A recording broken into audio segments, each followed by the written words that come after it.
Welcome to mid day debate. నేను విజయ్. తిరుమల శ్రీవారి ప్రసాదం లడ్డు కల్తీ నెయ్యి వ్యవహారంపై సిట్ దర్యాప్తు ముమ్మరం చేసింది. ఇప్పటికే టీటీడీ మాజీ ఉద్యోగులను ప్రశ్నించారు. అలాగే టీటీడీ మాజీ చైర్మన్ వైవై సుబ్బారెడ్డిని కూడా ప్రశ్నించారు. అయితే స్వామివారి లడ్డు ప్రసాదం విషయంలో తనపై విష ప్రచారం చేస్తున్నారని వైవి సుబ్బారెడ్డి అంటున్నారు.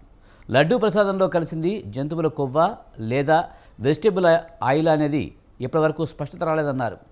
తిరుపతి వెంకటేశ్వర స్వామి లడ్డూపై పాలిగ్రాఫ్ పరీక్షకు సిద్ధంగా ఉన్నానని స్పష్టం చేశారు. అసలు లడ్డూ నెయ్యిలో కల్తీ జరిగిందా లేదా, ఇదంతా రాజకీయంగా జరుగుతున్న కుట్ర? ఇదే అంశానికి సంబంధించి వాటి మిడ్ డే డిబేట్లో చర్చిద్దాం.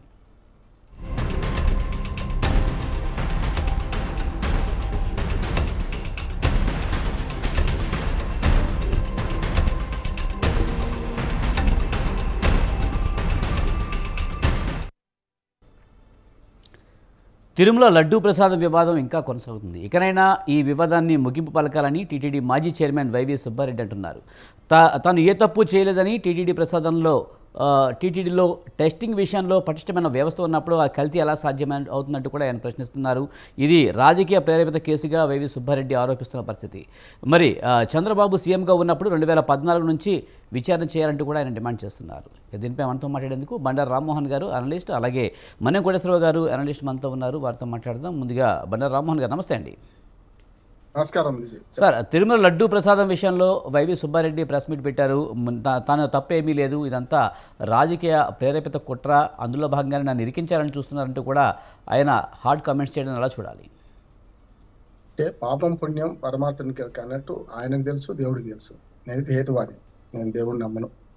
కానీ ఇక్కడ ఏమైతుందంటే ఈ మొత్తం ఎపిసోడ్లో 2019 నుంచి 24 వరకు జరిగే మాట్లాడుతున్నాను. నేను అంతకుముందు సంగతి ఏంటంటే, వీళ్ళు అధికారంలోకి వచ్చిన తర్వాత కూడా 6 నెలల తర్వాత కదా వీళ్ళు మొదలుపెట్టింది దీని మీద.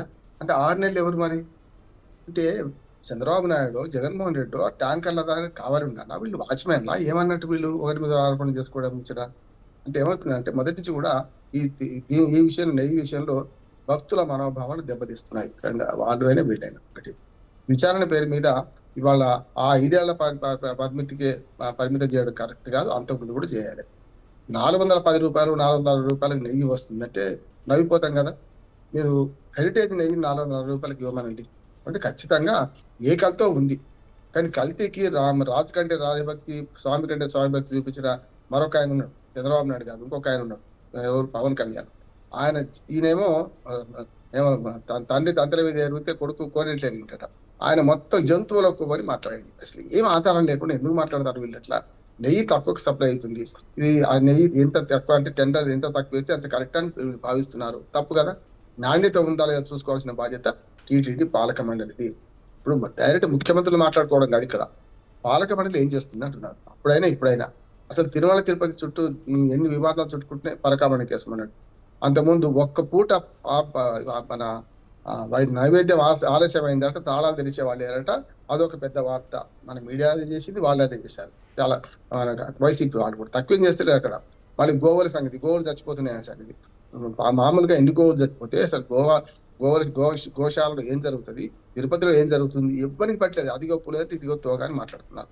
అంతకుముందు చూసాడు మరి 6 చనిపోయిన సంఘటన మనకు తొక్కిసలాట్లో. ప్రతిదీ రాజకీయం చేసే ప్రయత్నం చేశారు. ఎప్పటి నుంచి? కృష్ణా పుష్కరాలు ఎప్పటి నుంచి చూస్తున్నాం మనం. కృష్ణా పుష్కరాలు కానీ, అది అంతకుముందు ఏదో మనకు మన టీడీపీ వాళ్ళు చీరలు పంచే కథ కానీ మనం చూస్తే ఏదైనా సరే రాజకీయానికి అనర్హమైంది ఏది అంటే అక్కడ తిరుమల తిరుపతి దేవస్థాన పవిత్రతను కూడా నాశనం చేస్తున్నారు. ఇప్పుడు ఒక మాట చెప్తాను. ఇందులో 410 రూపాయలు 400 రూపాయలు వాళ్ళు సప్లై తీసుకున్నారు. అంతకుముందు ఏమైనా ఉద్ధరించిందా? అంతకుముదు 700 ఉంటే వీళ్ళు 400 చేసిందా? తప్పుడు నేను సప్లై తీసుకుంటా. అంతకుముందు ఇదే ఉన్నది, 50 రూపాయలు అటు ఇటుగా టెంటర్లు వేసా తీసుకున్నారు. అన్నిటికంటే నాణ్యత పరీక్షించే యంత్రాలు ఇన్ని వేల కోట్ల రూపాయల ఆదాయం ఉన్నది. నాణ్యత పరీక్షించడానికి గుజరాత్ కింద పంపాలి మోడల్, ఏఆర్డీ కానీ ఇంకెవడైనా కానీ అక్కడ చేసుకునే అవకాశం ఉంది కదా. అంటే దాని మీద కొంచెం అన్ని కూడా పాలక మండలి అన్ని కూడా దీని మీద పెద్దగా లాభం పడుతుంది, ఏదో రకంగా లాభపడుతుంది. ఇప్పుడైనా అప్పుడైనా దీన్ని కప్పిపుచ్చుకోవడానికి పరస్పర ఆరోపణలు చేసుకోవడం వల్ల దొంగ చీకటి ఒకటి కావడం కాదు. దొంగలు నూలు పంచుకుందా అక్కడ ఇప్పటిదాకా చేసిండ్రు. టీటీడీ పాలక మండలి స్వచ్ఛంగా ఉందని బ్రహ్మాండంగా పనిచేస్తుంది అనను. ఇంకా టీటీడీ పాలక మండలి కూడా చాలా దుర్మార్గంగా నడుస్తుంది. లడ్డూలు అమ్ముకునే కాడి నుంచి మొదలు పెడితే ప్రతి దగ్గర అవినీతి ఉంది. తిరుమల తిరుపతి దేవస్థానంలో నిజమైన అవినీతి అందరు చేస్తున్నారు. మనకు పాతకపోయి ఉన్న ఉద్యోగులు ఉన్నారు. అందుకనే ఒక నానుడు ఉంది, నిజమైన నాస్తికుడు ఎవడయ్యా అంటే పూజారి అని తెలుసు. అంటే పూజారి అయితే దేవుడు ఏం చేసినా తెలియదు. ఇప్పుడు పూజారులు కదా పాపం, పూజారులు ఏమో ఏదో కొడుక పచ్చలకు వీటికి ఆశపడుతున్నారు, కానీ అసలైన నిజంగా నాస్తికులు ఎవరంటే ఈ పాలక మండలి సభ్యులు, ప్రభుత్వ అధినేతలు అంటున్నారు. నిజంగా వీళ్ళు పేరుకు దేవుడి మహిమ దేవుడు అంటున్నారు, కానీ దేవుడు దోచుకునేది అన్ని రకాలుగా వీళ్ళే అంటున్నారు. అందుకనే ఇక్కడ నెయ్యి విషయంలో, కల్తీ విషయంలో అసత్యాలు అర్థసత్యాలు చెప్తున్నారు విజయ్. మనం పూర్తిగా ఇటుపక్క అటుపక్క. ఇప్పుడు వాళ్ళని వీళ్ళు బదనాన్ని చేద్దాం, వీళ్ళని వాళ్ళని బదనాన్ని చేద్దామంటే కేసులు ఎదుర్కొంటున్నారు కదా.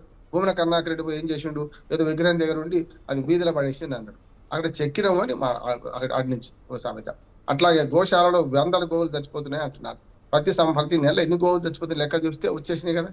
అందుకని ఆ పాలక మండలి ఈ పాలక మండలి అయినా కూడా ఒకరి మీద అంటే విభీషణులు ఉంటారు విజయ్. మనం చూస్తున్నాం కదా, నిన్న కాక హిల్ట్ పాలసీ మీద జీవోలు రాకముందే ప్రభుత్వం ఆలోచన చేస్తున్నాగానే కేటీఆర్ గారికి ఉప్పందింది. ఎట్లా మింది తెలంగాణలో అంటే అక్కడ విభీషణులు ఉంటారు, లోపల నుంచి వాళ్ళకు ఉప్పందించే వాళ్ళు ఉంటారు. ఇప్పుడు ఇక్కడ కూడా అంతే.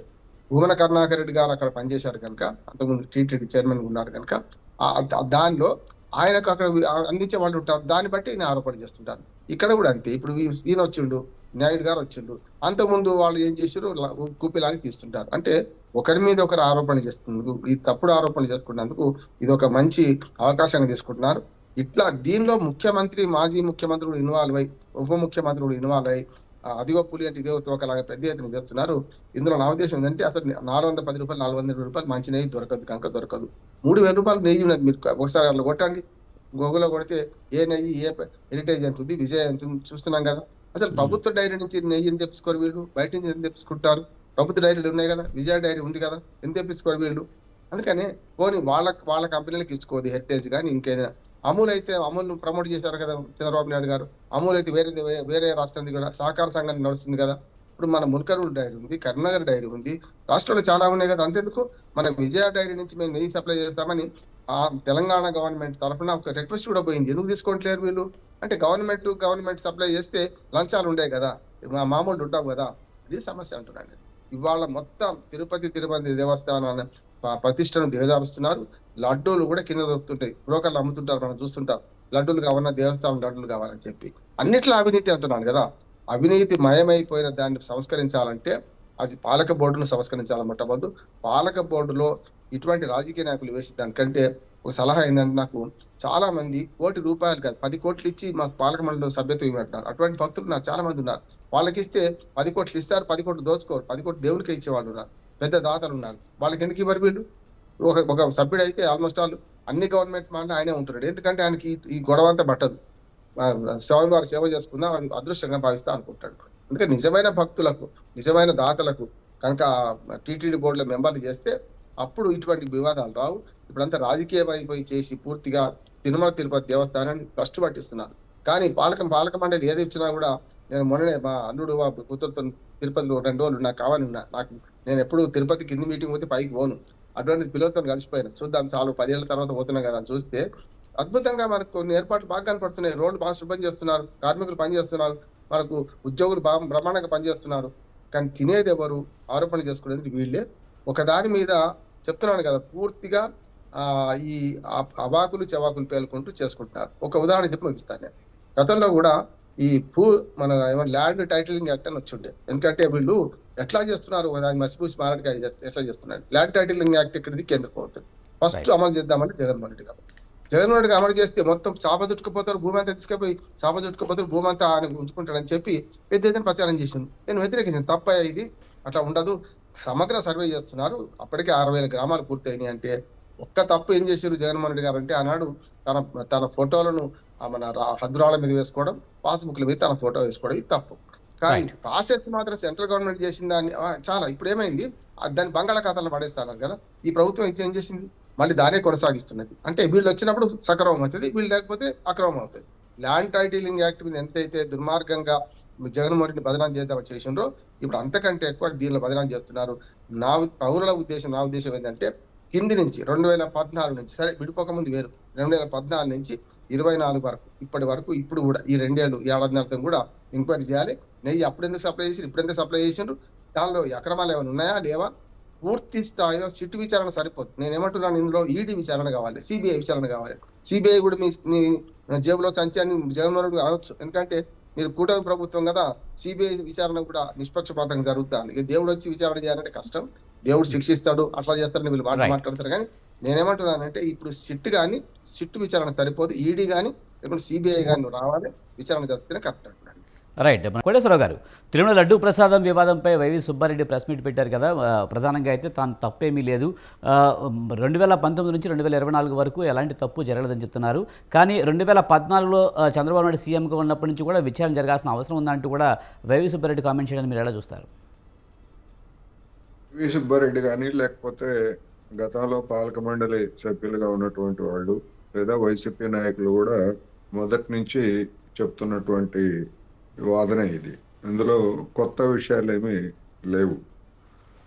ఇప్పుడు సుప్రీంకోర్టు ఆధ్వర్యాన నియమించినటువంటి ప్రత్యేకమైనటువంటి దర్యాప్తు బృందం దీన్ని విచారిస్తూ ఉంది. చివరికి ఏం తెలుస్తుంది ఏమిటి అనేటువంటి దానికి వచ్చేసరికి అది పెద్ద ఒక బ్రహ్మ పదార్థం లాగా తయారైంది అనేది నా అభిప్రాయం. చూద్దాం అది కూడా ఏం చేస్తారు. వీళ్ళు చెప్పేది ఏంటంటే ఈ మా హయాంలో ఏం జరగలేదు, గతంలో జరిగినటువంటి వాటిని కూడా అని చెప్పేసి చెప్తున్నారు. అలా అనుకున్నట్లయితే 2014 ఏముంది, మొత్తం అంతకు ముందు నుంచి కూడా తిరుమల తిరుపతి దేవస్థానంలో నెయ్యి బయట నుంచి కొనుగోలు చేసేటప్పటి నుంచి వాటన్నింటినీ కూడా విచారణ జరపచ్చు. కానీ ఇప్పుడు నెయ్యి అనేటువంటిది ఎప్పటికప్పుడు డిస్పోజ్ అయ్యేటువంటి వ్యవస్థ. ఇప్పుడు ఇది కూడా ఈ లడ్డూలో కల్తీ అనేటువంటి వ్యవహారం కూడా చంద్రబాబు నాయుడు అధికారానికి వచ్చిన తర్వాత వేరే ల్యాబ్ పంపించి ఆ ల్యాబ్ రిపోర్ట్లో వాళ్ళు కూడా అనేక మినహాయింపులు చెప్పారు. దానిలో అట్లా అయితే ఇట్లా ఉండొచ్చు, ఇదైతే ఇది ఉండొచ్చు అని చెప్పారు. వాటిని మళ్ళా మరొక ల్యాబ్కి, మూడో ల్యాబ్కి పంపించకుండా, రెండో ల్యాబ్కి పంపించకుండా, సెకండ్ ఒపీనియన్ తీసుకోకుండా చంద్రబాబు నాయుడు గారు దాన్ని తన రాజకీయ ప్రయోజనాలకు అనుగుణంగా తెలుగుదేశం పార్టీ ఎమ్మెల్యేల మీటింగ్లో దాన్ని లీక్ చేశాడు కావాలని. అది పెద్ద సంచలనం కలిగించింది, దాన్ని మనందరికీ తెలుసు. అందువల్ల ఇప్పుడు ఏం జరుగుతుంది, ఏమిటి, ఏం చేస్తారు అనేటువంటిది ఒకటి. జంతువు కొవ్వు పదార్థాల నుంచి తీసినటువంటి దాది కలిసిందా, లేకపోతే వెజిటబుల్ ఆయిల్స్ దానిలో మిక్స్ అయిందా అనేటువంటిది ఒకటైతే, ప్రైవేట్ డైరీస్ మరి గతంలో చంద్రబాబు నాయుడు గారి హయాంలో మరి ఉన్నటువంటి పాలక మండలి కూడా ప్రైవేట్ డైరీస్ నుంచే కొనుగోలు చేసిందని ఇటువంటివన్నీ కూడా వస్తున్నాయి. అందుకని 2014 నుంచి విచారణ జరపమని అడగటం తప్పేమీ కాదు. మరి దాన్ని ఇప్పుడున్నటువంటి దర్యాప్తు సంస్థ స్వీకరిస్తుందా లేదా, సుప్రీంకోర్టు స్వీకరిస్తుందా లేదా, దాని వెనకాల ఉన్నటువంటి హేతు పద్ధతి ఏమిటి అనేటువంటిది చెప్పాలి. రెండవది, ఒకవేళ తమ హయాంలో ఎవరైతే సరఫరా చేశారో, నెయ్యి సరఫరా చేశారో అదే సంస్థలు అంతకు ముందు కూడా చేసి ఉంటే దాని మీద కూడా జరపమని చెప్పేసి వైసీపీ నేతలు అడగటంలో తప్పేం లేదు. అందుకని ఇవన్నీ కూడా ఇంకా త్వరలోనే విచారణ కూడా పూర్తిగా వస్తుంది కనుక ఏం జరుగుతుంది, ఏమిటి, ఏం తెలుస్తారు అనేటువంటిది మనం వేచి చూడాలి తప్ప ఇప్పుడు సుబ్బారెడ్డి గారు చేసినటువంటి ప్రకటనతో ఈ విచారణలో పెనుమార్పులు ఏమి జరిగేటువంటిది ఏమి లేదు, కొత్త విషయాలు ఏమి లేదు. ఆయన చెప్పింది మాకేం సంబంధం లేదు, అక్రమాలతో మాకేం సంబంధం లేదు అనేది మొదటి నుంచి చెప్తున్నారు. సంబంధం ఉందా లేదా, సరఫరాదారులను ఎందుకు మార్చారు, ఏ ప్రాతిపదికన మార్చారు, అదేవిధంగా రేటు కర్ణాటకలో ఉన్నటువంటి ప్రభుత్వ డైరీ నందిని నుంచి ప్రైవేట్ డైరీలకి ఎవరు మార్చారు, ఇటువంటివన్నీ కూడా విచారణలో బయటపడతాయి కనుక మన విచారణ నివేదిక వచ్చిన తర్వాత మాత్రమే ఎవరు నిందితులు, ఎవరు కాదు, ఎవరు తప్పు చేశారు అనేది మాత్రం తేల్చుకోవాలి. అయితే ఒకటి మాత్రం వాస్తవం, దేవుడి సొమ్ము దేవుడు ఎవరు ఏం తిన్నా కానీ చూస్తూ ఉంటాడు తప్ప ఏం చేయడు అనేటువంటి విషయం మామూలు సామాన్య భక్తుల కంటే అక్కడ పనిచేసేటువంటి వాళ్ళకి లేదా పాలక మండలిలో ఉన్నటువంటి వాళ్ళకి బాగా తెలుసు. కొంతమంది ఏమంటున్నారు, ఇప్పుడు ఇవన్నీ కూడా ఈ వివాదాలు అన్నీ వచ్చిన తర్వాత అసలు మా దేవాలయాలని మా హిందూ సంస్థలకే అప్పగించాలి, అప్పగిస్తే సరైనటువంటి న్యాయం జరుగుతుంది అనేటువంటి వాదనలు కూడా కొంతమంది తీసుకొచ్చి మరొక రూపంలో వాటిని స్వాధీనం చేసుకోవాలనేటువంటి ప్రయత్నాలు చేస్తున్నారు అనేది మనం గమనించాలి. కానీ ఈ తిరుమల తిరుపతి దేవస్థానం చరిత్ర చూస్తే గతంలో మఠాల ఆధ్వర్యంలో ఉండేది. ఆ మఠాల ఆధ్వర్యంలో ఉన్నప్పుడు జరిగినటువంటి అవినీతి గురించి ఆ తిరుమల తిరుపతి దేవస్థానం ప్రచురించినటువంటి పుస్తకాల్లోనే రాశారు 100 సంవత్సరాల క్రితం జరిగినటువంటి అవినీతి వాటి గురించి. మరి అప్పుడు మరి ఇప్పుడున్నంత అవినీతి ఆ రోజుల్లో ఉందా అంటే ఆ రోజుల్లో నిజంగా లేదు. కానీ ఆ రోజు ఉన్నటువంటి మఠాల నిర్వాహకులు ఈ దేవాలయ నిర్వహణ చూసినటువంటి వాళ్ళు ఆ రోజు కూడా చేతివాటం ప్రదర్శించారనేది మనకి స్పష్టం అవుతాం. అందుకని ఎవరు అనేటువంటిది కాకుండా దాన్ని ఎట్లా ఫుల్ ప్రూఫ్ గా ఏ విధంగా చేయాలి అనేటువంటిది కూడా ఇక్కడ సమస్య. అది పరకామణి కావచ్చు, లేదా నెయ్యి కొనుగోలు కావచ్చు. ఒక నెయ్యి కొనుగోలు కాదు, ఈ లడ్డు తయారీలో అనేక అంశాలు ఉంటాయి. పప్పు, శనగపప్పు ప్రభుత్వానికి పాలక మండలికి చూపించేది ఒకటి ఉంటది, సరఫరా చేసేది ఒకటి ఉంటది అనేటువంటిది అందరికీ తెలిసినటువంటి సత్యం. అందువల్ల వాటన్నింటి మీద కూడా నిజంగానే విచారణ జరపాల్సినటువంటి అవసరం అయితే ఉంది. సార్ ఇప్పుడు విచారణ చేస్తున్న సిట్ అయితే ఎంతవరకు ఈ కేసు తీసుకొచ్చిందో తెలియదు, కానీ సిట్ అంటే చూడాలి మనం. స్టాండ్ అంటే స్టాండ్ అనే విధంగానే పనిచేసే అవకాశం ఎక్కువ ఉందని వైసీపీ కూడా ఆరోపిస్తున్న పరిస్థితి. సార్ అలాగే ఇప్పుడు ఈడీ కానీ సిబిఐతో కూడా విచారణ జరిపించాలని ఒక డిమాండ్ అయితే ఉంది. మరి సిబిఐ కూడా ఇంతకుముందు రామ్మోహన్ గారు చెప్పినట్టు కూటమి ప్రభుత్వం ఇన్ఫ్లుయెన్స్ చేసే అవకాశమే ఉంది అని చెప్తున్నారు. ఎలా చూడాలి సార్? అంటే ఇప్పుడు ప్రత్యేకంగా మన సుప్రీంకోర్టు నియమించినటువంటి ఒక కమిటీ దర్యాప్తు చేస్తాం. దానిలో కేంద్ర ప్రభుత్వ ప్రతినిధులు ఉన్నారు, రాష్ట్ర ప్రభుత్వ ప్రతినిధులు ఉన్నారు. అదేవిధంగా కేంద్ర ప్రభుత్వ సంస్థలకు చెందినటువంటి ఆహార దానికి సంబంధించినటువంటి ఫ్యాసీ సంస్థకు చెందినటువంటి వాళ్ళు కూడా ఉన్నారు, అందరూ ఉన్నారు. అందుకని వాళ్ళందరూ ఉన్నారు కనుక ఇది న్యాయంగా జరుగుతుంది అనేటువంటిది అందరూ భావిస్తున్నారు. నిజంగా న్యాయం జరుగుతుందా లేదా, వాస్తవాలు బయటకు వస్తాయా రావా అనేటువంటి దాని మీద ఎవరికి ఉండేటువంటి సందేహాలు వాళ్ళకు ఉండొచ్చు. కానీ నివేదిక రాకుండా లేదా దాని మీద ఒక నిర్దిష్టమైనటువంటి యాక్షన్ టేకన్ రిపోర్టు ఇట్లాంటివన్నీ కూడా ఏమి లేకుండా మనం ఈ దశలో ఆరోపణ చేయడం అనేటువంటిది సరైనది కాదనేది నాకు. రైట్. బండారు రామ్మోహన్ గారు, ముఖ్యంగా నెయ్యి ట్యాంకర్లు వచ్చిన మాట నిజం, అవి కొన్ని నాణ్యత సరిగ్గా లేదని వెనక్కి పంపించేసిన మాట అయితే వాస్తవమే అని అటు వైవి సుబ్బారెడ్డి కూడా గతంలో చెప్పిన పరిస్థితే ఉంది. మరి అవి వెనక్కి పంపించేసి ఉంటే కనుక ఖచ్చితంగా ఆ నెయ్యి వాడలేదు కనుక లడ్డూల్లో కల్తీ జరిగే అవకాశం లేదు కదా? ఇది ఒక ఉదాహరణ చెప్తాను. నేను జర్నలిస్ట్ గా విజయ డైరీ దగ్గర ఒక 8 లాలాపేటలో దాదాపు 20 ఏళ్ళ క్రితం ఆగినాయి. సరిగ్గా వెంటనే రిజల్ట్ చేసి వెనక్కి పంపారు. అవే ఒక రోజంతా బయట ఉండి లోపలికి వస్తే అనుమతించిన సందర్భాలు చూసి మేము ఫోటోలు తీసి వీడియోలు తీసి మరీ ప్రచురించినాం. అంటే నేను ఏమంటున్నానంటే కేవలం లంచాలు ఇస్తే అమ్యామ ఇస్తే అవే పాస్ అవుతాయి, లంచాలు లేకపోతే పాస్ కాదు. నేను విజయ డైరీ కూడా చెప్తున్నాను, 20 ఏళ్ళ క్రితం సంగతి చెప్తున్నాను. వాళ్ళు ఇది కూడా అంతే, అవే వెహికల్ బయటకు పోయినాయి, అవి వచ్చినాయని ఆరోపణ కూడా ఉంది.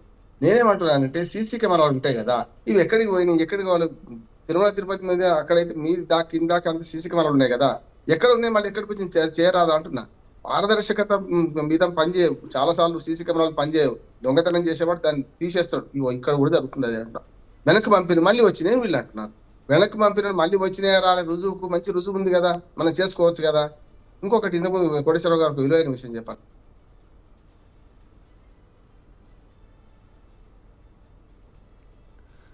రైట్. స్ట్రక్ అయినట్టుంది సార్. ఎలా చూడాలి? ముఖ్యంగా భక్తుల మనోభావాలతో ఆటలాడుకుంటున్నారు రాజకీయ పార్టీలు రాజకీయాలు చేస్తున్నాయనే విమర్శలు అయితే ఎక్కువగా వినిపిస్తుంది. వారికి అదే ఇబ్బంది, నాదికి హైదరాబాద్ లో ఉన్న ఇద్దరం కరెంట్ పోతుంది వస్తున్నది. అందుకని ఇక్కడ ఏమైందంటే ఒకసారి మనం పరిశీలిస్తే మనకు ఈ ఇంతకుముందు మన కోటేశ్వర గారు చెప్పినట్లు ఆవు కానీ లేకపోతే పశువులు కానీ అవి మేసేదాన్ని బట్టి కూడా పాలల్లో జంతువుల కొవ్వు కలిసినట్టు వస్తుంది అని చెప్పారు. నా చిన్నప్పుడు అనుభవం, నాకు ముర్రా జాతి గేదెలు ఉండే మా ఇంట్లో, మాకు వ్యవసాయం ఉండదు ఇప్పటికి కూడా. అప్పుడు ఎల్లిగడ్డి మేసి వస్తే పాల వాసన తెల్లారంతా వెల్లిపాయ వాసన వచ్చేది. వెల్లిపాయ మేస్తుంది కదా, పశువులు మేస్తాయి కదా, అట్లనే వాటి మేతను బట్టి వాటికి ఒక రోజు ఆహారం పెట్టకపోతే కూడా కొవ్వు కరుగుతుంది. అప్పుడు కూడా జంతువుల అవశేషాలు వస్తాయని రిపోర్టే ఉంది కదా, గుజరాత్ రిపోర్టే ఉంది కదా. ఏఆర్ డైరీకి ఒక్క గేదె కూడా లేకుండా పాల ఉత్పత్తి ఎట్లా చేసినట్టు, వాళ్ళు పాలు ఎక్కడి నుంచి తీసుకొచ్చినట్టు, ఏం చేసినట్టు, డాల్డా తీసుకొచ్చి చేసినట్టు నేను ఓ ఆరోపణ ఉంది. వనస్పతి కలిస్తే తప్పలేదు, కానీ జంతువుల కొవ్వు కలిసింది అనే ఒక ఆరోపణ సనాతన ధర్మ సారథి ఎవరు మన ఉప ముఖ్యమంత్రి పవన్ కళ్యాణ్ గారు చేసింది కదా. మరి ఏమైంది? సవాలు ఏమైనాయి, 10 సవాళ్ళు ఏమైనాయి, ఆ సనాతన ధర్మం మీద మాట్లాడింది ఏమైంది అంటున్నాను. ఇవాటికి కూడా అదే కల్తీ నెయ్యి సప్లై అవుతుంది అంటున్నాను. ఒకవేళ అది కల్తీ అయితే ఇప్పుడు కూడా కల్తీ. ఎందుకంటే అంటే ఆనాడు 410 రూపాయలకు కిలో నెయ్యి సరఫరా చేస్తే ఇంకో 50 పెంచి వీళ్ళు చేసిన నెయ్యి అయితే రాదు. ఈ 450కు 500 రూపాయలకు రాదు. కానీ ఇది విడిచిపెట్టి అందరూ దొంగలే, దీన్ని మళ్ళీ దొంగతనంలో కూడా నిజాయితీ ఇవన్నీ మాట్లాడుతూ దేవానాలు వీళ్ళందరినీ కూడా. ఇంకో మాట, ఇప్పుడు పరకాడమణి కేసులో కేసు మాఫీ, ఎవరైనా సొమ్ము రికవరీ చేస్తే కేసు మాఫీ చేస్తారని అడ్వకేట్ చెప్తున్నాడు. వాళ్ళు లోపల పడేస్తారు అనమాట. సొమ్ము రికవరీ కావాలి, అట్లాగే లోపల పడేయాలి. ఎందుకు చేయలేదు ఇప్పటిదాకా? ఎందుకు చేయలేదు? అది కూడా ఉంది కదా, మనం చూస్తున్నాం కదా పరకాడమణి కేసులో. అంటే డాలర్ శేషాద్రి కాడి నుంచి ముందు పెడితే ఇప్పటి మొన్నటి దాకా ఆయన ఎవరు దానికి వ్యతిరేకంగా మాట్లాడిన ఆయన, వీళ్ళందరూ మాట్లాడింది ఏంటి? అవినీతి జరుగుతుందనే కదా. పాలక మండలితో సహా అక్కడ అవినీతి అధికారులందరూ ఎవడికి తోచినంత, ఎవడికి అందినంత వాడు దోచుకుంటున్నాడు. ఇది కరెక్ట్. అందరి మీద విచారణ చేస్తే మొత్తం అంతా మార్చాల్సి వస్తుంది. తిష్ట వేసుకున్న అధికారులను ఫస్ట్ మార్చాలి అక్కడ.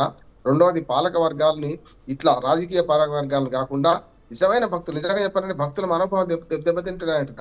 భక్తులను అక్కడ డబ్బులు ఇచ్చి వాళ్ళు సేవ చేస్తానికి సిద్ధంగా ఉన్నారు. మహాసేవ అనుకుంటున్నారు. చూస్తున్నాం కదా, మొన్న సత్యసాయిబాబా 100 జయంతి జరిగింది. మా దగ్గర పనిచేయని డాక్టర్లు, పనికిరాని డాక్టర్లు అక్కడికి పోతే మాత్రం చాలా అద్భుతంగా సేవ చేసేవాడు, పేడెత్తిపోసేవాడు. భక్తి అన్నిటికన్నా మించింది. మీరు మత్తు ఏమంటే మత్తు మంది అన్నారు, భక్తి అన్నిటికీ అనిపించింది. కనుక వాళ్ళు మంచిగా వాళ్ళని తీసుకుపోయి చేస్తే వాళ్ళు బ్రహ్మాండంగా పనిచేస్తారు కదా. ఈ దుర్మార్గంగా పనిచేయరు కదా. అందులో కూడా మంచి లేకపోవచ్చు, మన చెడ్డవాళ్ళు ఉండొచ్చు, కాదంటలేదు. కానీ ఈ పేరు మీద కొన్ని ధార్మిక సంస్థలు ఏం చేస్తున్నాయి, మాకే అప్పచెప్పండి చేస్తున్నది కూడా సరైనది కాదు. ఇంత పెద్ద ప్రభుత్వం యంత్రాంగం ఉంటేనే ఇన్ని అవినీతి జరుగుతున్నప్పుడు రేపొద్దున ఎవరికైనా వ్యక్తులకు చేస్తే తప్పైంది కదా.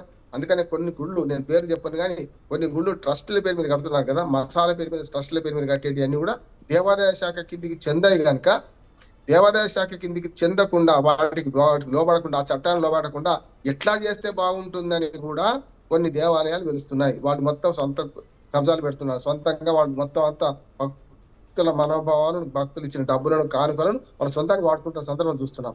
ఉన్న వ్యవస్థను చెడగొట్టడం కంటే ఉన్న వ్యవస్థలో బాగు చేయడం మంచిది అంటున్నారు. ఇప్పటికి కూడా ఈటీడీ కానీ ఏవైనా దేవాదాయ శాఖ కిందకి రావాల్సిందే, ధార్మిక కార్యక్రమాలు ఖర్చు పెట్టాల్సిందే. ప్రభుత్వం స్వాధీనం ప్రభుత్వం మొత్తం వాడుకోవడానికి వీల్లేదు. కరెక్ట్.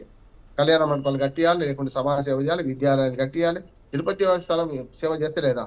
ఇవన్నీ ఇప్పుడు ఏమైతుందంటే రాజకీయ కక్షలు కార్పణ్యాలతో ఒకరి మీద ఆరోపణలు చేసుకొని దొంగలు మాత్రం బయటపడుతున్నారు. ఈ దొంగలు పట్టుకొని శిక్షించే యంత్రాంగం మాత్రం సరిగ్గా పనిచేస్తలేదు అంటున్నాడు. ఇప్పుడు సుప్రీంకోర్టు చేసిన విచారణ జరుగుతుంది కదా, ఆ విచారణ ముందు ఎందుకు వచ్చింది ఇది? అందుకని పాత పాలక వర్గాన్ని వీళ్ళు బదనాం చేస్తుంటే ఇప్పుడు పాలక వర్గాన్ని పాత పాలక వర్గం బదనాం చేస్తుంది. ఇప్పుడు భూమన కరుణాకర్ రెడ్డి గారికి చాలా ఆస్పాసు తెలుసు, అందులో మనకు సుబ్బారెడ్డి గారు తెలుసు. ఇంకొకటి మతం గురించి కూడా మాట్లాడుతున్నారు మన విజయ్. ఇప్పుడు ఏమైందంటే మీరు దాన్ని నమ్ముతారా నమ్మరా అని చెప్పి ఆయన చెప్పారు కదా, సుబ్బారెడ్డి చెప్పారు, వేయి సుబ్బారెడ్డి చెప్తున్నాడు, నేను 12 సార్లు అయ్యప్ప మాల వేసుకున్నాను. అయ్యప్ప మాల వేసుకున్నాను, హిందూ భక్తుడే కదా, మంచి చూడ అయితే కాదు కదా, సుబ్రహ్మణ్య స్వామిని నమ్మేటోడే కదా, కాదైతే కాదు కదా. అట్లానే మళ్ళా రెండోసారి భూమన కరుణాకర్ వేసినప్పుడు కూడా ఆయన మీద విమర్శ వస్తే నేను సమాధానం చెప్పాను. ఆయన నా మిత్రుడు కూడా, మేము హేతువాద సంఘ సభలో అక్కడ చేసేవాడు, అక్కడ మన భూమను మనం చేసుకునేవాడు. ఆయన హేతువాది గతంలో ఇప్పుడు మతవాది ఎట్లయింది అన్నాడు. నేనన్నా ఎప్పుడైనా మనిషి మారొచ్చు. ఇప్పుడు నేను భక్తున్నా, దేవుడిని అంగీకరిస్తున్నాను ఆయన చెప్తున్నప్పుడు అంటే అభిప్రాయాలు మార్చుకోవడానికి వీల్లేదా? ఒకనాడు దేవుడు లేడన్నాడు ఆయన, వాళ్ళు ఉన్నాడు అనుకుంటాం, నష్టమే ఉందంటున్నాను. అంటే ఒక మనిషి అంటాడు అభిప్రాయాలు మార్చుకోకుండా ఉంటే కష్టం కదా. అందుకని కన్యాశుల్క నాటకంలో మనకు గిరీశ పాడుతున్నాడు అన్నాడు, నాకు పొగ తాగని వాడిని దున్నపోతే పుట్టునని. అభిప్రాయాలు మార్చుకోని వాడు రాజకీయ నాయకుడే కాదు అన్నట్టు మార్చుకుంటారు వాళ్ళు, కాదంటలేదు. నాకు ఒక అవకాశం వస్తే నేను సంతకం పెట్టను, నేను అందులో చేరనని చెప్పినాను. అది ఈ నిబద్ధత ఉన్నవాడు ఉంటుంది. అవును, పదవి కోసం ఆయన సంతకం పెట్టిండు, పోయిండు అనుకున్నాం. సంతకం పెట్టినప్పుడే అఫిడవిటే కదా, నేను నమ్ముతా అని పెట్టిండు, అంత సరిపోద్ది, దాని వివాదం చేయొద్దాన్ని అన్నాడు. ఇప్పుడు అన్యమత ప్రచారం గురించి కూడా కొన్ని వచ్చినాయి, అలా కొన్ని నిజాలు ఉన్నాయి. విజయ్ గారు, అన్యమతంలో కూడా టికెట్ల వెనుక యేసుక్రీస్తు ప్రార్థనను లేకుంటే వాళ్ళ ప్రచారాన్ని చేసిన సందర్భం చూసాం. బస్సులు పైకి వెళ్ళి కిందికి వచ్చే బస్సులలో దుర్మార్గం కదా, అది అరకట్లేకపోయింది. అప్పుడు తప్పే అంటున్నాడు. ఇప్పుడు ఒక వాటికన్ సిటీ లాగా మంచి చెట్టు తిరుమలకు ఒక ప్రత్యేకత ఉన్నది. తిరుమలలో అన్యమత ప్రచారం చేయొద్దు, మనకు సిగరెట్లు తాగవద్దు, మద్యం తీసుకుపోవద్దు. చూస్తారేమా పూజారుల బండ్లలో కూడా పైకి పోతున్నాయి, అనుమానించడం కాదు, మద్యం పోతుంది, సిగరెట్లు పోతున్నాయి, అన్ని అక్కడ అమ్ముతున్నారు. దుర్మార్గ పనులన్నీ అక్కడ జరుగుతున్నాయి. దేవుడు చూస్తూ ఉండే, దేవుడు దొంగకు వరం ఇస్తాడు, దొరకు వరం ఇస్తాడట. అందుకని దొంగలు పోయి అక్కడ హుండీలో డబ్బులు వేసి నాకు దొంగతనాలు మంచి సహకరించిన బాబు అని చెప్తా లేరంటారా? అన్యాయాన్ని సంపాదించిన వాళ్ళని అక్కడ వేస్తలేరంటారా? వాళ్లకు మంచి జరుగుతుంది. పద్ధతితో నిలువు దోపిడి అంటే అక్కడికి వెళ్ళి పైసా కూడబెట్టుకుని భక్తుల మనోభావాలు ఎందుకు గౌరవిస్తారంటే పైసా కూడా పెట్టుకొని నిలువు దోపిడి ఇస్తున్నారు పోయి చూసినా వాళ్ళు భక్తులు నిజమైన భక్తులు అంటున్నారు. వాళ్ళకి నమ్మకం ఉంది. అటువంటి సామాన్య భక్తుల మనోభావాలను దెబ్బతీస్తూ చేసిన సందర్భం ఉంది. ఒక మాట చెప్తాను. గతంలో రామాలయానికి, అయోధ్య రామాలయానికి 1,00,000 లడ్డూలు సప్లై చేస్తే 1 లక్ష 2 లక్షలు చేస్తే అవి కూడా కల్తీ అని వీళ్ళు తెచ్చేసారు. వీళ్ళే జడ్జిలు, వీళ్ళే ఆరోపణ, వీళ్ళే అంతా. ఏది పవన్ కళ్యాణ్ చెప్పింది ఏమైంది? దానికి తేలింది ఏంటంటే ఒక గుజరాత్ కు చెందిన భక్తుడు మొత్తం 4 సార్లు పాలక మండలిలో సభ్యుడిగా ఉన్నాడు. ఏ ప్రభుత్వం ఆయన ఉన్నాడు. ఆయన స్వచ్ఛందంగా ఈ 2 లక్షల లడ్డూలను ఆయనే తయారు చేయించినాడు. ఏ డైరీ కాదు, ఏం సంబంధం లేదు, తయారు చేయించి పంపించినట్ట. మరి అటువంటి అప్పుడు అవినీతి జరిగినట్టేనా? అంటే చివరికి ఏది కాదేది కవిత కనహరం అన్నట్టు తిరుమల తిరుపతి జరిగిన ప్రతి దాన్ని కూడా అవినీతి కుంభకోణాలు వీళ్ళు చూస్తున్నారు. వాళ్ళ మీద వీళ్ళ మీద వాళ్ళు. నేను కనీసం 2014 పక్కన పెట్టండి, 2019 నుంచి 24 ఎట్లా చేస్తున్నారు, 24 నుంచి 2 ఏళ్ళుగా 18 నెలలు అయింది కదా. ఈ 18 నెలల విచారణ కూడా జరపాలి. ఎందుకు జరపదు? అంటే వీళ్ళు శుద్ధ పూసోళ్ళు, వీళ్ళు మంచోళ్ళు, ఆ పాత్ర మాత్రమే జరిగిందా? ఇప్పుడు 18 నెలలు ఏం జరుగుతుందో కూడా కావాలి కదా అంటున్నాను నేను. 5 ఏళ్లే కాదు, అంతకుముందు 5 ఏళ్ళు, ఈ 2 ఏళ్ళు కూడా ఆ విచారణ జరిపితే దొంగలు ఎవరో దోషులు ఎవరో తెలుస్తుంది అంటారు. రైట్. కోటేశ్వరరావు గారు, ముఖ్యంగా టీటీడీ చైర్మన్లు కానివ్వండి, లేకపోతే బోర్డు సభ్యులు కానీ రాజకీయ నాయకులు ప్రమేయం ఎక్కువగా ఉండటం వలన రాజకీయ నాయకులు రాజకీయాలు చేస్తున్నారు. గతంలో మఠాల ఆధ్వర్యంలో ఉన్నప్పుడు కూడా మఠాధిపతులు కూడా అవినీతి చేశారని చెప్తున్నారు. మరి ఎలా సార్, మరి ఈ టీటీడీలో అవినీతి తగ్గాలంటే ఏం చేయాలి? ఇప్పుడు జగన్మోహన్ రెడ్డి గారి హయాంలో లేదా వైసీపీ టీటీడీ బోర్డు చైర్మన్ సుబ్బారెడ్డి భూమన హయాంలో అవినీతి జరిగింది అని చెప్పేసి చెప్తున్నారు కదా. అప్పుడు 6 బీజేపీ చెందినటువంటి వాళ్ళు బోర్డులో ఉన్నారు. 2019 నుంచి మొత్తంగా చూస్తే జగన్మోహన్ రెడ్డి గారి హయాంలో 6 ఉన్నారు బీజేపీ వాళ్ళు బోర్డు మెంబర్స్ గా. అందులో ఒక అతను Karnataka BJP MLA S R Vishwanath, అదేవిధంగా తమిళనాడుకి చెందినటువంటి కృష్ణమూర్తి వైద్యనాథన్, అదేవిధంగా మహారాష్ట్ర నుంచి అమోల్ కాలే, మిలింద్ కేశవ్ నావర్కర్, బోరా సౌరభ్, వీళ్ళంతా మహారాష్ట్ర ప్రభుత్వం ఎన్డీఏ రికమెండ్ చేసినటువంటి బోర్డు సభ్యులు. వీళ్ళందరూ ఉన్నారు. జగన్మోహన్ రెడ్డి గారు వీళ్ళందరినీ నియమించారు. మరి వీళ్ళందరూ ఏం చేస్తున్నారు? ఇంత జరుగుతుందని చెప్పేసి ఇప్పుడు బీజేపీకి చెందినటువంటి వాళ్ళు గుండెలు బాదుకుంటున్నారు కదా, పరకామణి గురించి, లేకపోతే ఇంకో దాని గురించి. మరి వీళ్ళందరూ పరకామణిలో చోరీ జరిగినప్పుడు వీళ్ళందరూ ఉన్నారు. ఈ నెయ్యి కల్తీ జరిగిందని చెప్పినప్పుడు వీళ్ళందరూ ఉన్నారు. ఎప్పుడైనా వీళ్ళు ఆ విధమైనటువంటి ఫిర్యాదులు కానీ, లేకపోతే ఆ విధమైనటువంటి అభ్యంతరాలు కానీ ఎందుకని ఈ బీజేపీకి చెందినటువంటి వాళ్ళు, వీళ్ళంతా కూడా సనాతనవాదులే కదా, నమ్మకం ఉన్నటువంటి వాళ్ళే కదా దేవుడి మీద. వీళ్ళు ఏం చేశారు? ఇప్పుడు బీజేపీ వాళ్ళు, ఆంధ్రప్రదేశ్లో ఉన్నటువంటి బీజేపీ వాళ్ళు హడావుడి చేసేస్తున్నారు. మొత్తం అంతా మేమే బయటికి తీసుకొచ్చాము అది ఇదే. వీళ్ళు ఏం చేశారు? ఎవరన్నా ఏ మీడియా అయినా ప్రశ్నిస్తా ఉందా? బీజేపీలో మరి ఇంతమంది ఉన్నారు కదా, 6 ఉన్నారు కదా టీటీడీ బోర్డులో. పోనీ వాళ్ళేమైనా అప్పుడు బోర్డు సభ్యులుగా ఉన్నటువంటి వాళ్ళేమైనా కానీ ఇప్పుడు ఏమన్నా ఎక్కడన్నా మాట్లాడుతున్నారా? మరి అప్పుడు కూడా ఉన్నారు కదా. వైవి సుబ్బారెడ్డి అంటే చైర్మన్ కనుక ఆయన మీద కేసు పెడుతున్నారు, లేదా ఆయనకి నోటీసులు ఇచ్చారు. మరి వీళ్ళని ఎందుకు పిలవట్లేదు విచారణకి? వీళ్ళని పిలిచినట్టు లేకపోతే విచారించినట్టు మనకి ఎక్కడ మీడియాలో వార్తలు లేవు. అందుకని ఇవన్నీ అనేక, దీనిలో రాజకీయాలు కూడా దీనిలో మనకు కనిపిస్తున్నట్టుగా ఉన్నది. అవినీతితో పాటు రాజకీయాలు కూడా కనిపిస్తున్నట్టుగా ఉన్నాయి.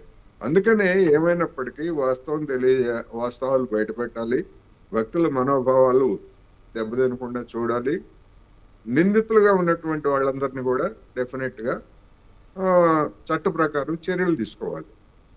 మరి పరకామణి కేసు ఉదాహరణ ప్రస్తావించారు రామ్మోహన్ రావు గారు. అది ఎంత దారుణమైనటువంటి వ్యవహారం అండి. 70,000 రూపాయలు విలువ కలిగినటువంటి డాలర్లని కదా పట్టుకున్నప్పుడు ఫిర్యాదు చేసింది.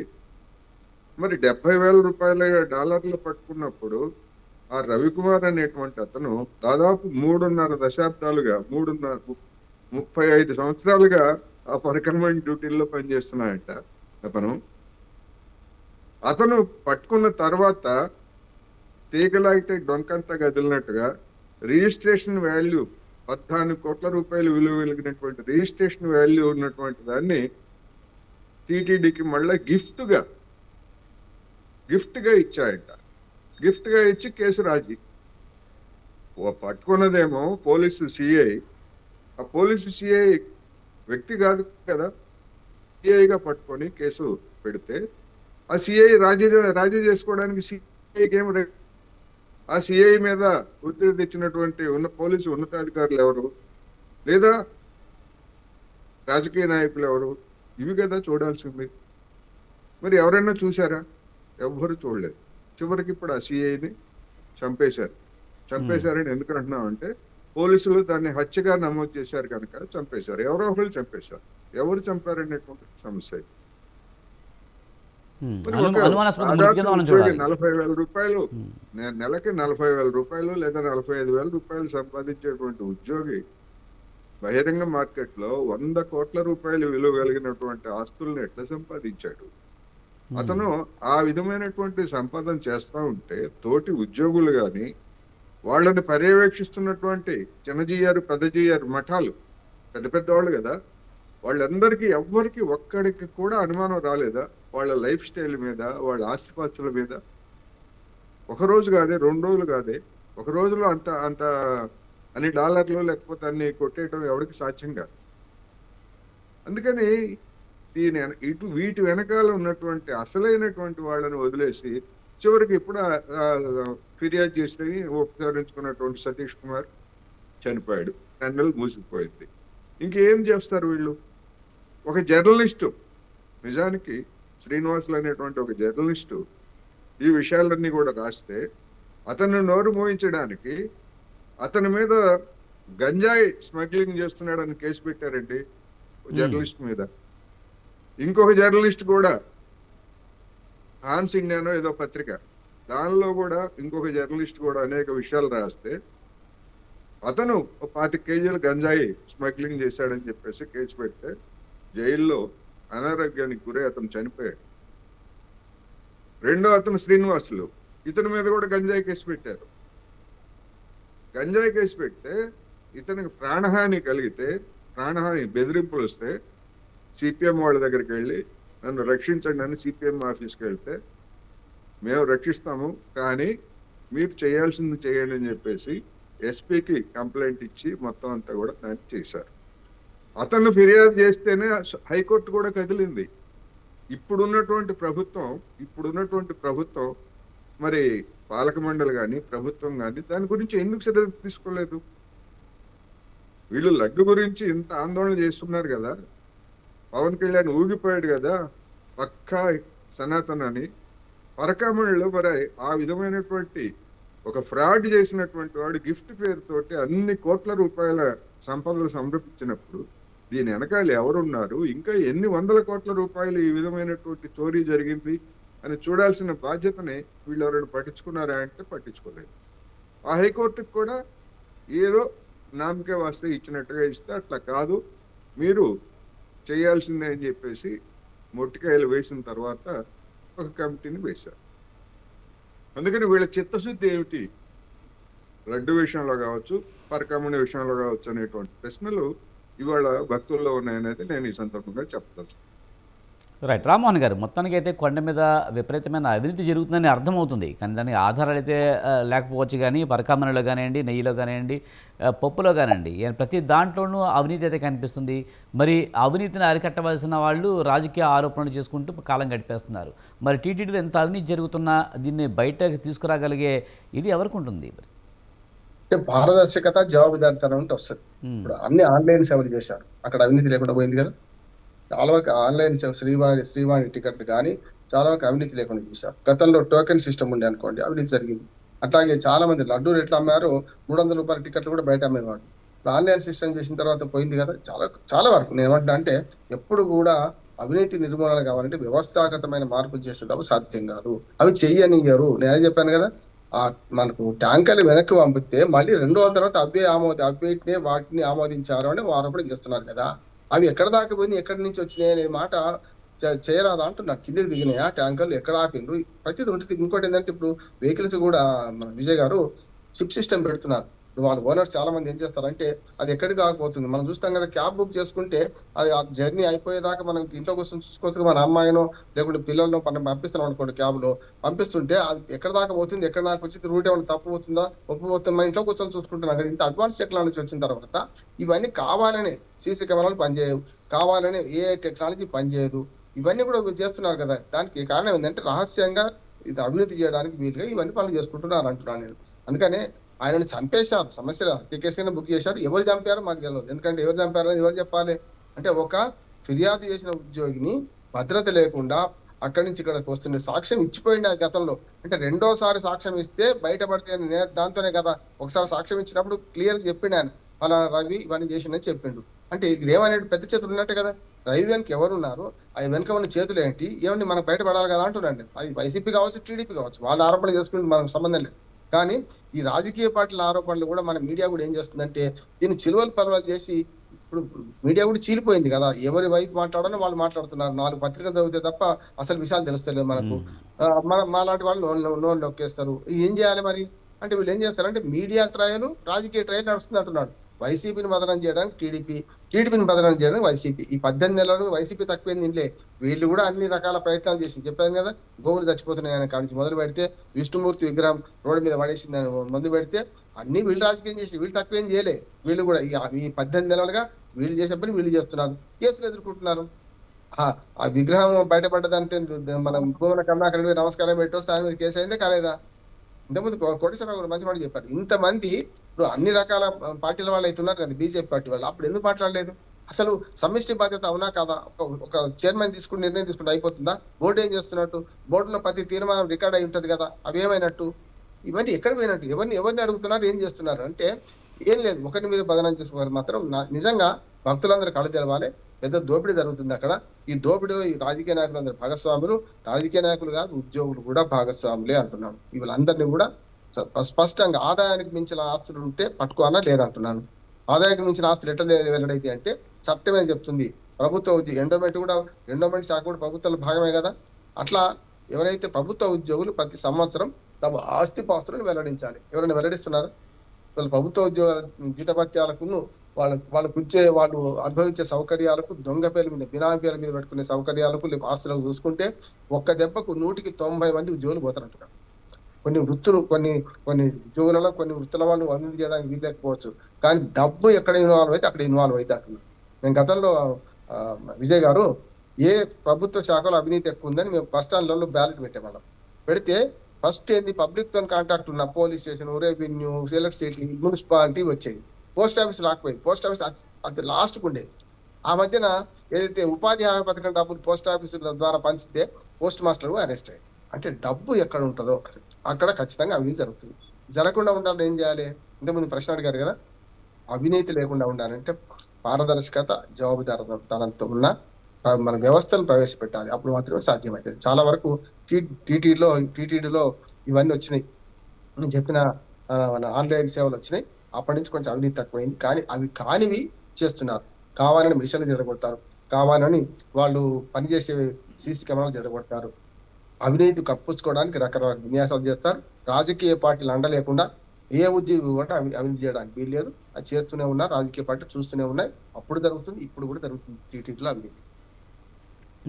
అంటే ముఖ్యంగా చూస్తే టీటీడీ చైర్మన్ కానీ పాలక మండలి సభ్యులు అవడం కోసం చాలా పోటీ పడుతూ ఉన్న సందర్భాలు మనం చూస్తూ ఉంటాం. అంటే అవినీతి ఎక్కువ చేయొచ్చు అనే ఒక అభిప్రాయంతోనే వీళ్ళంతా పోటీలు పడుతున్నారనుకోవచ్చా? మరి బ్లాంకెట్ స్టేట్మెంట్ ఇవన్నీ కానీ కొన్ని వాస్తవాలు చెప్పాలి.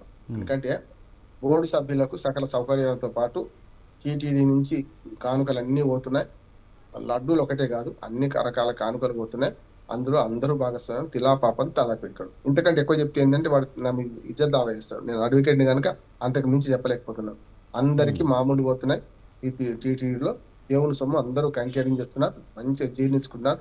వరలు పెంచుకుంటున్నారు, జీర్ణించుకుంటున్నారు. సమస్య లేదంటున్నారు. ఉద్యోగులతో సహా అంటున్నారు. ఉద్యోగులు, రాజకీయ నాయకులు అందరూ బాగుపడుతున్నారు. దానికోసమే ఇంత పోటీ, ఇంత నిజంగా పోటీ పడే వాళ్ళు ఉన్నారు. ఎందుకు భక్తితో పోటీ పడే వాళ్ళు ఉన్నారు. వాళ్ళకి చేయండి అంటున్నారు. వాళ్ళు 10 కోట్లు ఎదిరించి నిజమండి ప్రభుత్వానికి మన దేవస్థానానికి ఆదాయం కల్పిస్తారు. ₹1 కూడా దోపిడీ చేయను అన్నారు. నైతికత ఎందుకు లేదు? చాలా మంది నైతికంగా ఉన్న భక్తులు లేరా? ఇప్పుడు మనను రెండే కాపాడితే విజయ్ మనకు. ఒకటి పాప భీతి, రెండోది సమాజ భీతి. ఇప్పుడు మాలాంటి వాళ్ళు సమాజ భీతి బాధపడతాం. కోటేశ్వరరావు గారు, నేను, మీరు మాలాంటి వాళ్ళంతా కూడా వాడు పాప భీతి ఉంటుంది మనకి. పాప భీతి కంటే మించింది లేదు. కానీ పాప భీతిని పరిహరించి అవినీతిని చూసినా అవినీతి పరుడికి ఈ పాప భీతి ఉండదు. నిజంగా పాప భీతి ఉన్నవాడు ఈ పనులు చేయడం అంటున్నాడు. చేయకుండా ఉండాలంటే ఏం లేదు, నైతికంగా మారాలి. అందుకనే గాంధీ, అంబేద్కర్ మనం పోల్చుకుంటే గాంధీ వ్యక్తి మారాలి అంటారు, అంబేద్కర్ వ్యవస్థ మారాలి. వ్యవస్థలో మార్పు తెస్తే ఈ దొంగతనాలు అనిపోతాయి. కానీ వ్యవస్థను మార్పు తీసుకురాదు ఇక్కడ వీళ్ళు, అది సమస్య. అంటే ఈ దొంగతనాలు పోకుండా ఉండాలంటే ఏం చేయాలి? వ్యవస్థను మార్పు తీసుకురాదు. ఇట్లా కొనసాగాలి, వాళ్ళు ఉన్నప్పుడైనా వీళ్ళు ఉన్నప్పుడైనా. అందుకని 2 పాలక పార్టీలు కూడా, అటుపక్క ఇటు కూటమి కావచ్చు, అటు వైసీపీ కావచ్చు, వాళ్ళ అనునాయులకు పదవులు కట్టబెట్టిండ్రు, ఆస్తులు సంపాదించుకున్నారు, రకరకాలు చూస్తున్నాం. చెవిరెడ్డి భాస్కర్ రెడ్డిగా అరెస్ట్ చేశారు. ఇంకా పేరు ఎందుకు వచ్చిందంటే లిక్కర్ స్కామ్ వచ్చింది చెప్తున్నాం కనుక. భాస్కర్ అరెస్ట్ చేశారు. ఎంత ఆస్తులు బయటపడి చెప్పిన ఆయన కొడుకు మోహిత్ రెడ్డి రకరకాల బయటపడుతున్నారు లేదంటారు. ఇవాళ అంతటా ఉన్నాయి. ఇప్పుడు తిలా పాపం తలా పెట్టుకు ఎందుకంటే ఆ పార్టీలో కానీ ఈ పార్టీలో కానీ సత్యత్తులు లేరా ఉన్నారు. వాళ్ళు ఎక్కడో ఉంటారు. అసలు పార్టీలు ఎంత సేవ చేసినా వాళ్ళకి పదవులు కూడా ఉన్నారు పాపం. అన్ని రాజకీయ పార్టీలు మొత్తం చెడిపోయినాయి అంటలేను, కానీ రాజకీయ పార్టీలో మంచి వాళ్ళు ఏమో వెనక్కిపడిపోతున్నారు. దొంగలు, ఫిరాయింపుదారులు ఇవాళ ఈ పార్టీ ఇంకో పార్టీ అన్నట్టు లాభపడుతున్నాడు. చూసాం కదా, వైసీపీ క్షేమంగా ఉండి ఉన్న రోజులు అక్కడ ఉన్న వాళ్ళందరూ ఇప్పుడు టీడీపీలో ఇదే మళ్ళీ అదే స్థానాల్లో ఇక్కడికి వచ్చి ఉన్నారు. చూస్తున్నాం కదా. అంతకుముందు అంతే, మన చంద్రబాబు నాయుడు విడిచిపెట్టి వైసీపీలో చేరిన వాళ్ళు కూడా అంతే. వాళ్ళే అంటే రాజకీయ నాయకులు కూడా 200-300 కుటుంబాలు తప్ప మిగతా వాళ్ళని కొత్త యువతరం రానివ్వడం. యువతరం ఎప్పుడు వస్తారంటే యువతరం కానీ మహిళలు ఎప్పుడు వస్తున్నారు, భర్త చచ్చిపోతే భార్యలు, లేకపోతే యువతరంలో తండ్రి తాత చచ్చిపోతే యువతరం వస్తున్నారు. అంతకంటే ఏం లేదు. వారసత్వ రాజకీయాలు అంతకంటే ఏం లేదు కదా. ఇక్కడ కూడా ఏమంటున్నారు, టీటీడీ సమగ్ర ప్రక్షాళన చేయాలి. దీనికి సుప్రీంకోర్టు వేసిన కమిటీ కాదు, ఇంకా హై లెవెల్ కమిటీ వేయాలి. దీనిలో పూర్తి స్థాయిలో నెయ్యి ఒకటే కాదు, అనేక అవినీతి కార్యక్రమాలు జరుగుతున్నాయి. వాటి అన్నిటి మీద విచారణ జరిపించాలి. చాలా వరకు మనకు వ్యవస్థలు బాగు చేసే క్రమంలో పారదర్శకత, జవాబుదారీతనం ఉండే రకంగా అవసరమైన సాంకేతికమైన ఏర్పాట్లు చేయాలంటున్నారు. నెయ్యి కల్తీ కాకుండా అక్కడ సాంకేతికమైన ఏర్పాట్లు ఉండాలి. అవసరమైతే ఇన్ని వేల కోట్ల బడ్జెట్ ఉంది. మరి గోవులను మానేసి అది సొంతంగా నెయ్యి తయారు చేసుకోవచ్చు కదా, పెట్టుకోవచ్చు కదా. ఎవడొద్దంటున్నాడు? ఈ వాడికి వీడు ఇవ్వడం ఎందుకు? ఇంట్లో నెయ్యి, ఇప్పుడు మనము నెయ్యి వేసుకుంటప్పుడు విజయ్ గారు ఇది ఇంటిదైనా అడుగుతామా అడగమా? బయట కొన్నది తప్పనే మనకు తెలుసు కనుక. ఇంటి నెయ్యి అయితే కాదు మాకు పాడి పంటలు ఉన్నాయి, 2 ఉన్నాయి, పశువులు ఉన్నాయి అని చెప్తే మనం ధైర్యంగా వేసుకుంటాం, లేకపోతే దగ్గు వచ్చేస్తుంది కదా. అందుకనే ఇవన్నీ మన ఇంటిదైనా మనం ఎట్లా అడుగుతున్నామో మంటికైనా ఇంటి పని వాడు కావాలని సామెత.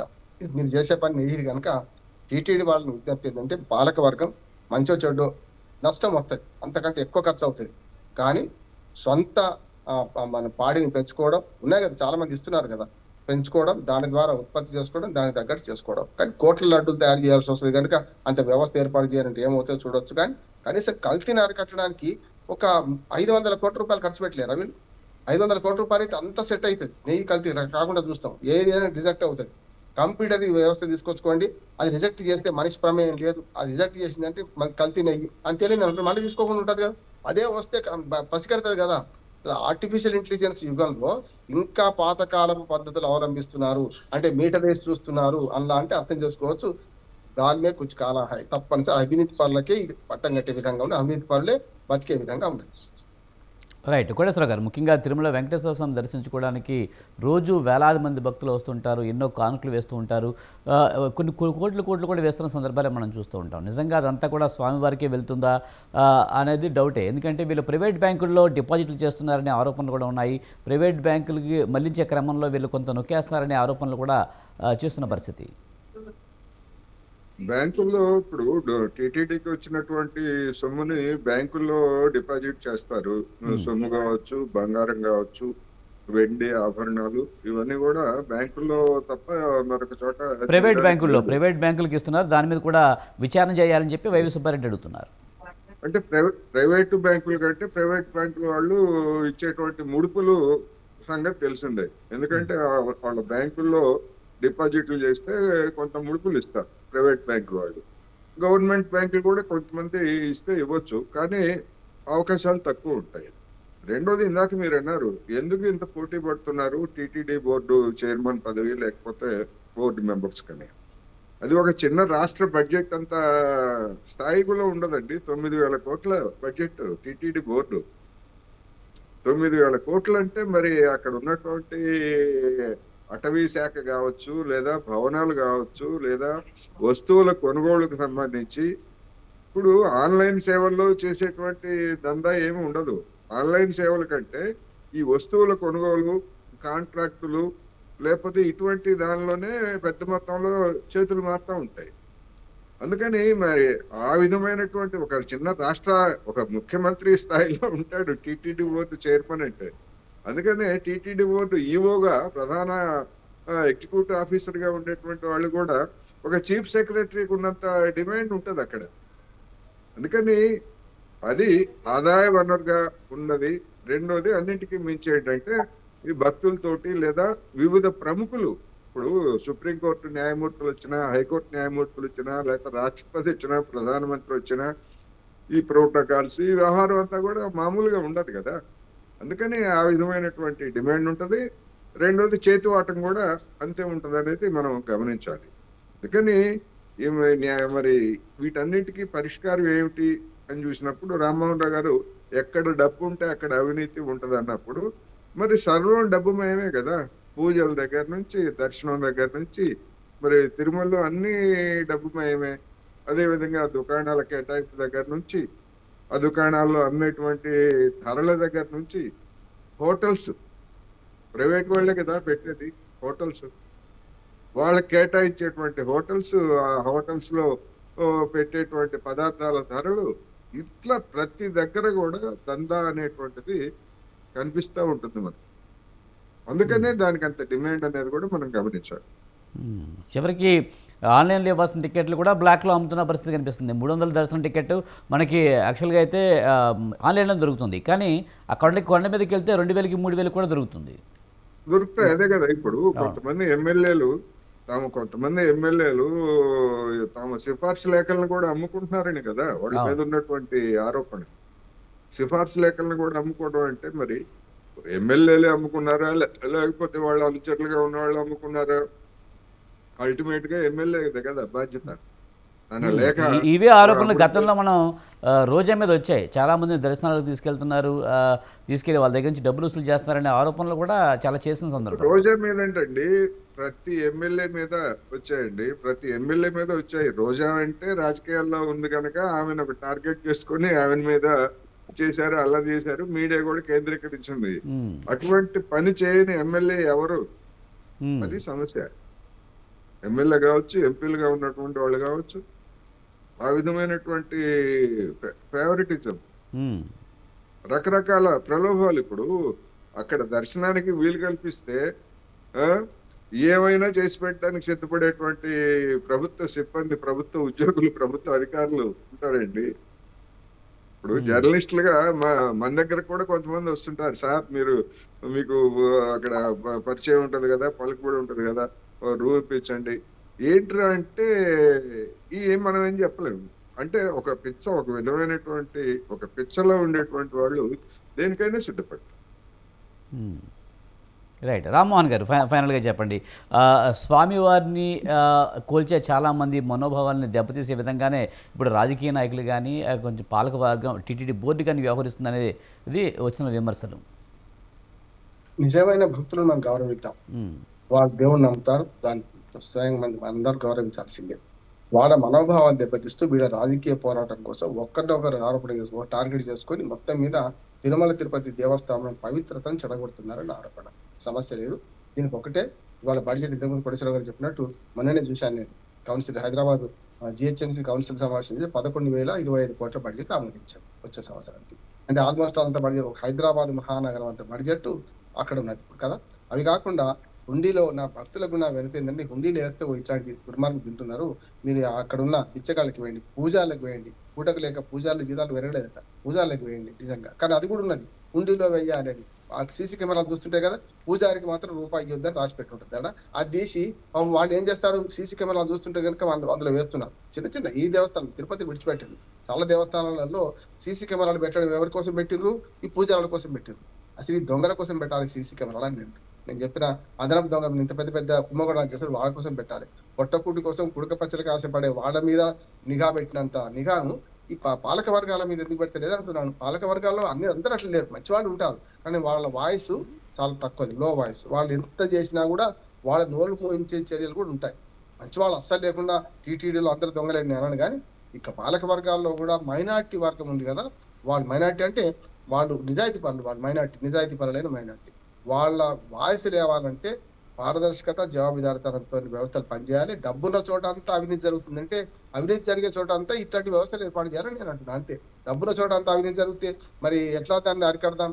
అట్లాగే మీరు అన్నారు కదా, గోల్డ్ మన బ్యాంకులో పెట్టిన దాని మీద ఇంట్రెస్ట్ వస్తుంది కదా, ఆ ఇంట్రెస్ట్ ఎంత తీసుకోవద్దు. అట్లాగే ప్రైవేట్ బ్యాంకులు ఎట్లాగో ఇంకో 1%, 2% దీని కూడా సమర్థించుకుంటారు. మిగతా ప్రభుత్వ బ్యాంకుల కంటే ప్రైవేట్ బ్యాంకులో 1% ఇంట్రెస్ట్ ఎక్కువ ఇస్తారు వాళ్ళు. మరి అది కూడా లాభమే కదా టీటీడీకి అంటారు. కానీ ఈ ఆస్తులను ఏం చేయాలి, సమాజం ఉపయోగం చేయాలన్నా లేకుంటే ఈ దొంగల పాలు చేయాలన్నా అని నా ప్రశ్న. ప్రజలు ఇచ్చిన సొమ్మును నిలువు దోపిడి, పేదవాళ్ళు కూడా దేవుడిని నమ్మి నేను నడిరే ఏజాములో పాట వింటే మనకి ఎంత అద్భుతమైన ఆర్తి కనపడుతుంది పాటలు. అందుకని అటువంటి వాళ్ళందరూ గుంటికాలు పెట్టుకొని ఆ వికలాంగులు, పేదలు అక్కడికి వచ్చి దేవుడిని అందిస్తున్నదే అంత నమ్మకంగా ఇచ్చిన డబ్బును ఇంత దుర్వినియోగం చేస్తుంటే వాళ్ళ ఒక శ్రమను దోపిడీ చేస్తున్నట్టు లెక్క. ఖచ్చితంగా ప్రక్షాళన జరగాలంటున్నాను. అంటే మొత్తం మీద అంతటా ఆన్లైన్ సేవలు ప్రవేశపెట్టాలి. అంతటా ఇట్లాంటి మీరు ఇంతకుముందు కోటేశ్వరరావు చెప్పినట్టు ఎక్కడైతే కేటాయింపులు ఉంటే అవి కూడా ఆన్లైన్ అప్లికేషన్ ఆహ్వానించాలి. అది యాక్సెప్ట్ చేసేటప్పుడు ఆ సర్వీసెస్ వాళ్ళకి యాక్సెప్ట్ చేసేటప్పుడు వాళ్ళు అది అర్హులా కాదా తేల్చి ఇస్తే కొంతవరకు అరికట్టబడుతుంది. 100% పనులు చేయలేవు. ఇప్పుడు కూడా చాణక్య నీతిలో అప్పుడు అంటాడు, అంటే చేప నీళ్లలో ఉండి చేప నీళ్లు తాగంది ఎంత నిజమో అవినీతి పరులు ఏ ప్రభుత్వంలో ఉన్నా ఎక్కడున్నా అవినీతి చేయకుండా ఉండలేరు అనే ఓ నిజం. అంటే కానీ దాన్ని తగ్గించే ప్రయత్నం చేయొచ్చు. అవినీతి పూర్తిగా నిర్మూలించలేకపోవచ్చు, కానీ తగ్గించే ప్రయత్నం చేయొచ్చు. శిక్షలు కఠినంగా ఉండడం ఒకటైతే, రెండవది మంచివాడికి ప్రోత్సాహం, చెడుకు శిక్ష పడద్దు అనే భయం ఉంటే చెడు చేయరు. మంచిని ప్రోత్సాహం కూడా లభించకపోతే వాడు పనికిరాని ఖాతాహైన కిలాతాహ అని చెప్పి వాడిని పక్కకు పెట్టే ప్రయత్నం జరుగుతుంది. అట్లా కాకుండా ఉండాల్సిన అవసరం ఉన్నది. మంచివాళ్ళు రాజకీయాల్లో ఉన్నారు, మంచివాడు టీటీడీలో ఉన్నారు, మంచివాడు అధికారంలో ఉన్నారు, ఉద్యోగుల్లో ఉన్నారు, ప్రజల్లో ఉన్నారు. మంచితనం 90 ఉంటే చెడుతనం 10 ఉన్నది. ఈ 10 నివారించే క్రమంలో మనందరం నోరు మూసుకొని ఒప్పుకుంటే ఆ 10 మందిదే రాజ్యం అవుతుంది. ఆ 10 మంది రాజ్యం పోవాలంటే ఈ 90 మంది ప్రశ్నించే మనస్తత్వంతో ముందుకు రావాలి. అదే మనం చేస్తున్న పని. అదే right sir, thank you very much Bandaru Rammohan గారు, అలాగే మన్నయ్య కోటేశ్వర గారు. థ్యాంక్ యూ వెరీ మచ్ అండి డిబేట్లో పాల్గొన్నందుకు. ఇది ఇవాల్టి మిడ్ డే డిబేట్. చూస్తూనే ఉండండి స్వతంత్ర.